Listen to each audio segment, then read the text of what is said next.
ভুল তোমারও ছিল, কিন্তু তুমি বুঝতে পারোনি। রাগ আমারও ছিল, কিন্তু আমি দেখাইনি। ভুলে যেতে আমিও পারতাম, কিন্তু আমি কখনো চেষ্টাই করিনি। কারণ আমি তোমাকে ভুলে যাওয়ার জন্য ভালোবাসিনি। মন খারাপ হলে প্রথম প্রথম সবারই ভালো লাগে মন ভালো করাতে।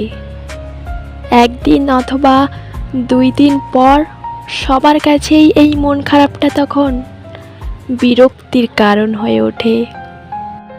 কিন্তু কেউ বোঝে না কি ভীষণ কষ্টে মন ভেঙে যায়, কি ভীষণ অভিমান নিয়ে আপনজনদের কাছ থেকে দূরে চলে যায়।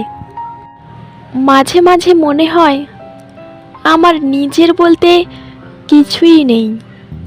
যা নিয়ে বা যাদেরকে নিয়ে আমি বেঁচে আছি তারা সবাই অন্য কারোর।